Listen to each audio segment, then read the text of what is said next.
and media engagement before we go into speeches, of which the speeches shall be announced according to the protocols. You're talking about Tarehe Sita, by way of introduction. When Idi Amin was overthrown in 1979, I was in exile in America, and when he was overthrown, I came back and resumed teaching at Makerere as a senior lecturer,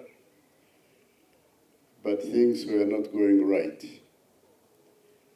There was a lot of violence, people were getting killed, the economy was totally broken down, and together with a few friends, we got together and formed the Uganda National Movement at Makerere, and we were later invited by Honorable Museveni, who was then Deputy Chairman of Military Commission, which was governing Uganda. And we met, I remember Honorable Mbabazi was there, and Honorable Gunda, and some others, and decided to form Uganda Patriotic Movement. And we campaigned for the elections in December 1980. And only one of us, Honorable Chionga, got through. But we had, during the campaign, we had promised that if the elections were rigged, we would go to the bush. At least that's what I heard some of my colleagues say, but saying it publicly. And when Major, I don't remember what his rank was, Mwanga mentioned on TV publicly after the election, December 10th, that only he would announce the results of the elections. He was taking over all the powers of the Electoral Commission, and reverse, where UPC had been winning, DP and other parties had been winning, were reversed, and UPC won.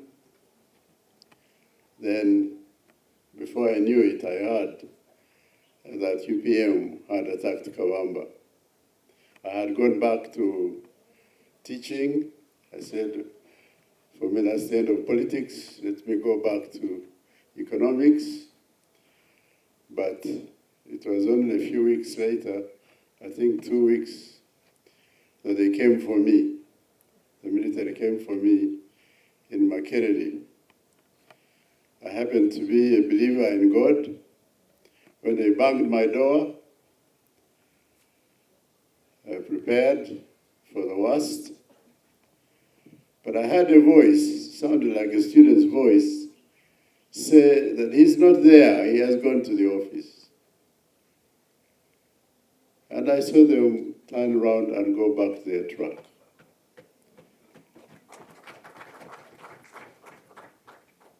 And I was able to escape and run away back into exile until 1985, when the government of Updf was overthrown and I was able to come back to Uganda. So the topic, so I celebrate the victory of UPDF, because without that victory, I would not have been able to come back to Uganda. And I thank God. By the time the victory came, believe me, when you're living in exile, it can be bad. Each time we celebrate Tarehe Sita, we are celebrating a foundation on which all achievements in this country are anchored on.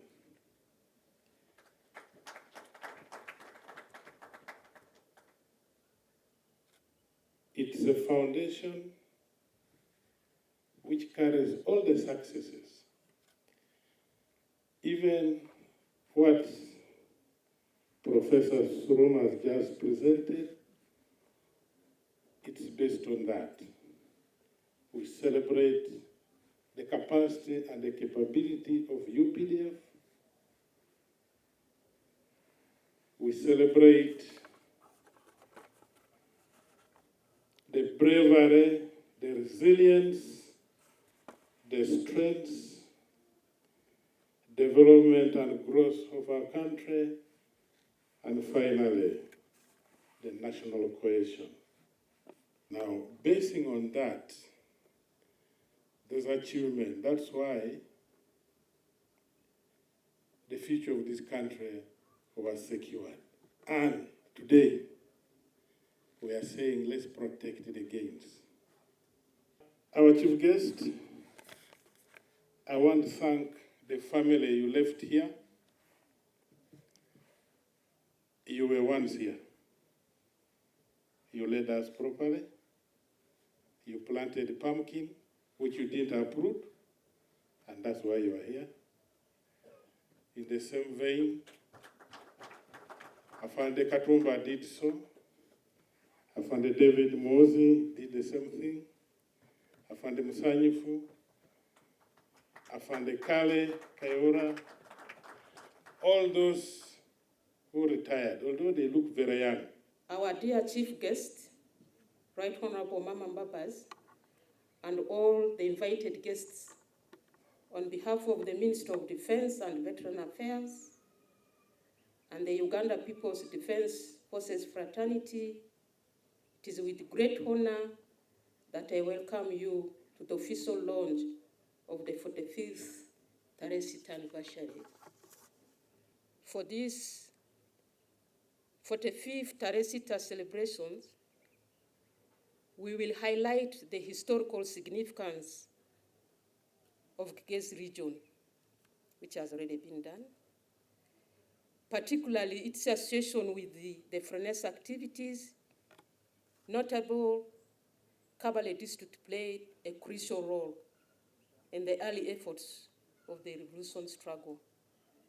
The region was historically linked to Frenessa and served as a base for Frenessa supporters,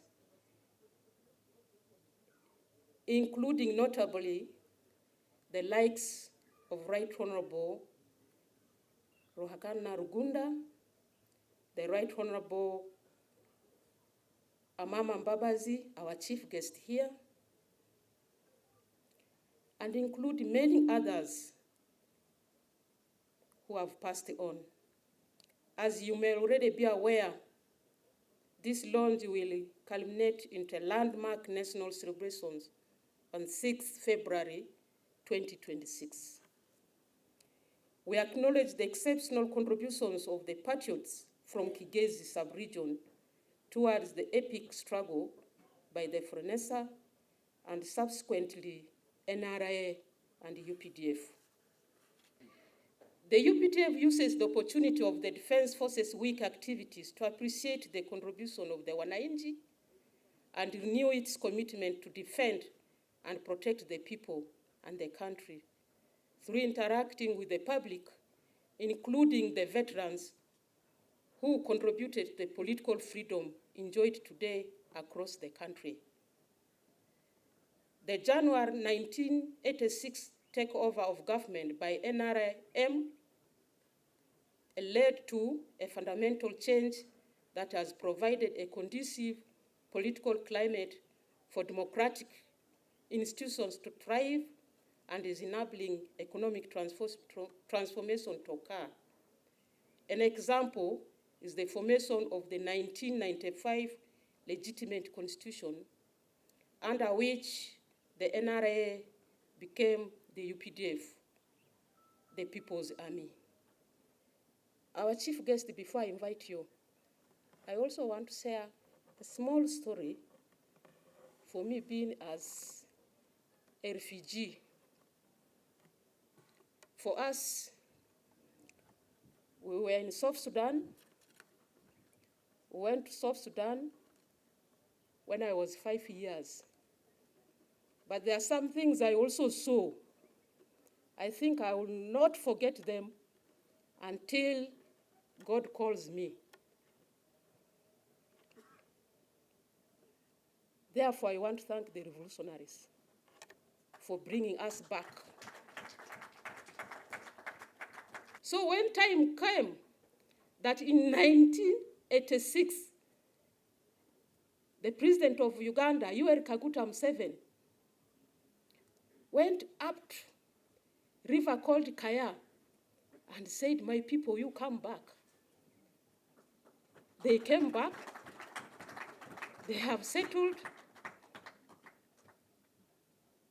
Now for more than 35 years, they are very happy, even if they are still poor. That is something we must celebrate. The military-civil cooperation we celebrate today did not come by accident. It was deliberate. It was principled, and it remains essential. During the Bush War, as you all know, the people sheltered the fighters. They shared food with them.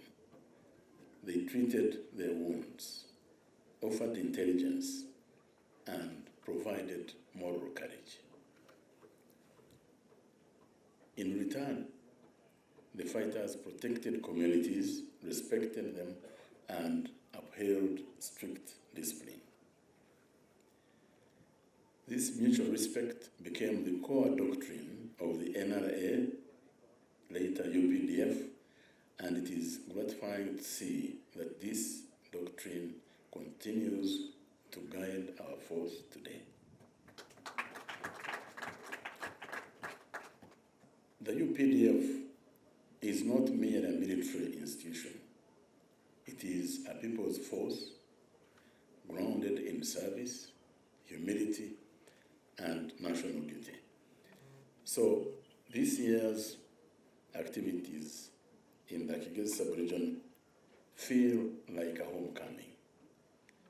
For Dr. Uganda, who was unable to come and asked me to deliver his apologies to you, and myself, for many comrades and for the people of our hills and valleys who played an enormous role in our liberation journey.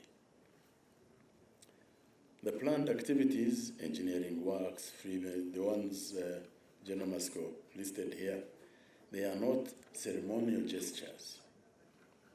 They reflect the UPDF's belief that security is not only the absence of war, but the presence of health, education, infrastructure, environmental protection, and community empowerment.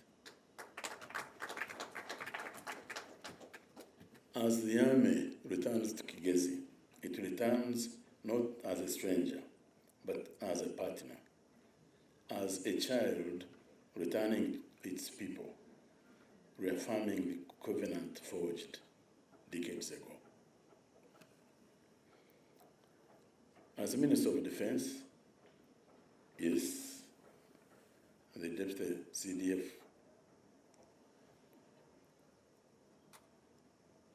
remembered that I was one of you. I came here and I wasn't sure that I knew this place. It has changed so much. I thank the leadership for that. But as Minister of Defense, I had the distinct honor of overseeing in phases the professionalization and the transformation of UPDF. We invested in training and discipline, modernization of equipment, strengthening defense institutions, improving welfare of officers and men. I hope this continued. Building strategic capabilities in engineering, medical, and peace support operations. Today, the UPDF stands as one of Africa's most respected and dependable forces.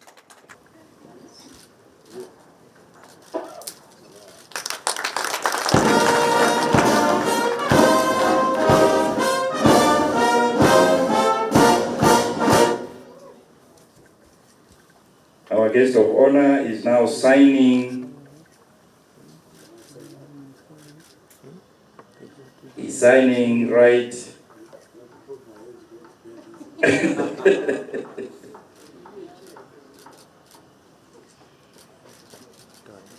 Congratulations.